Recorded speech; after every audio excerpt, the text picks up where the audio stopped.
राधा राधा कामदा एकादशी व्रत कथा। ये कथा भोगीपुर नाम के एक नगर की है जिसके राजा थे पौंड्रिक। भोगीपुर नगर में अप्सरा, किन्नर तथा गृध्र रहते थे। इसी नगर में अत्यंत भाग्यशाली स्त्री पुरुष ललिता और ललित रहते थे। उन दोनों के बीच इतना स्नेह था कि वे कुछ देर के लिए भी एक दूसरे से अलग नहीं रह पाते थे।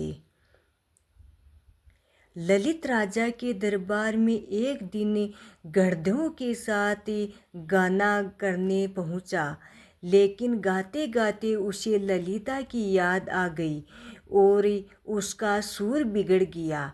उसे पर क्रोधित राजा पुंडरीक ने ललित को राक्षस बनाने का श्राप दे दिया और उसी क्षण ललित विशाल का एक राक्षस बन गया। उसका शरीर 8 योजन का हो गया। उसके पत्नी ललिता को इससे बारे में मालूम हुआ तो वह बहुत दुखी हो गई और कोई रास्ता निकालने की कोशिश करने लगी। पति के पीछे पीछे घूमती ललिता विंध्याचल पर्वत जा पहुंची। वहां उसे श्रृंगी ऋषि मिले। ललिता ने सारा हाल बताया और श्रृंगी ऋषि से कुछ उपाय बताने का आग्रह किया। श्रृंगी ऋषि ने ललिता को कहा कि चैत्र शुक्ल की एकादशी आने वाली है जिसका नाम कामदा एकादशी है। उसका व्रत करने से मनुष्य के सब कार्य सिद्धि हो जाते हैं। यदि तुम कामदा एकादशी का व्रत करके उसके पुण्य का फल अपने पति को दे तो वे शीघ्र ही राक्षस योनि से मुक्त हो जाएगा और राजा का श्राप भी असमय शांत हो जाएगा। मुनि की ये बात सुनकर ललिता ने चैत्र शुक्ल एकादशी व्रत करना शुरू कर दिया। द्वादशी के दिन वे ब्राह्मणों को भोजन कराती और दान देती। एकादशी व्रत का फल अपने पति को देती हुई भगवान ने उसे प्रकार प्रार्थना करने लगी, हे प्रभु, मैंने जो ये व्रत किया है उसका फल मेरे पति देव को प्राप्त हो जाए जिससे वे राक्षस योनि से मुक्त हो जाए। एकादशी का फल देते ही उसका पति राक्षस योनि से मुक्त होकर अपने पुराने स्वरूप को प्राप्त हुआ। फिर उनके सुंदर वस्त्राभूषणों से युक्त होकर ललिता के साथ विवाह करने लगा, जिसके पश्चात वे दोनों विमान में बैठकर स्वर्ग लोक को चले गए।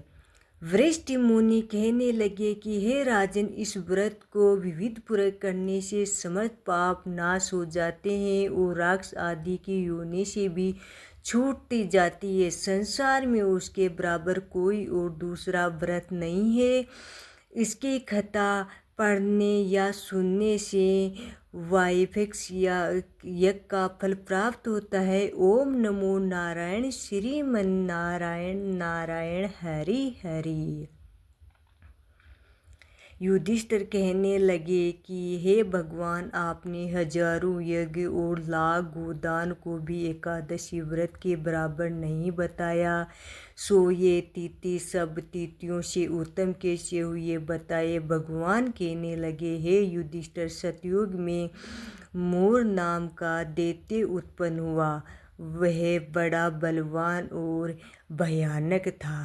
उसे प्रचंड दैत्य ने इंद्र इत्यादि वसु, वायु, अग्नि आदि सभी देवताओं को पराजित करके भाग दिया। तब इंद्र सहित सभी देवताओं ने भयभीत होकर भगवान शिव से सारा वृत्तांत कहा और बोले, कैलाशपति मूढ़ दैत्य से भयभीत होकर सब देवताएं मर्त्युलोक में भी रहते हैं।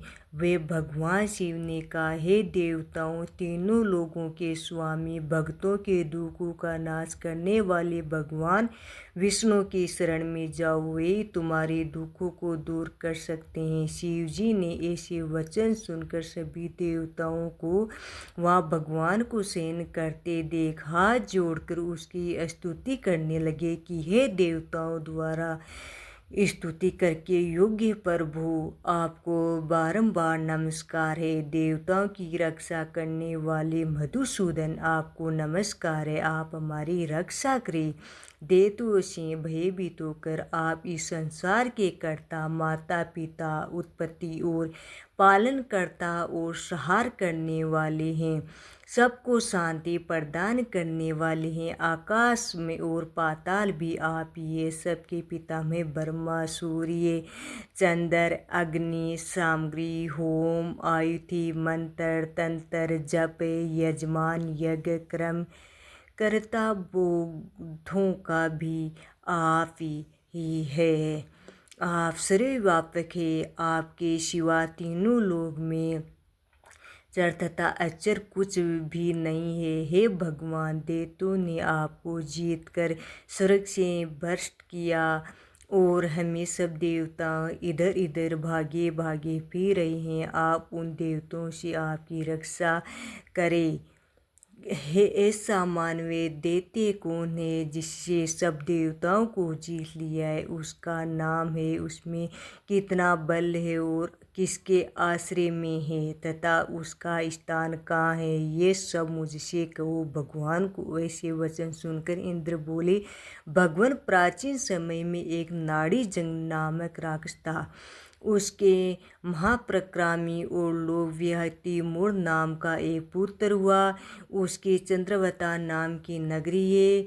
उसने सभी देवताओं को स्वर्ग से निकाल कर वहाँ अपना अधिकार जमा लिया। उसे इंद्र, अग्नि, वरुण, यम, आयु, इस चंद्रमा, नृत्यक्ष आदि सभी के स्थान पर अधिकार कर लिया है।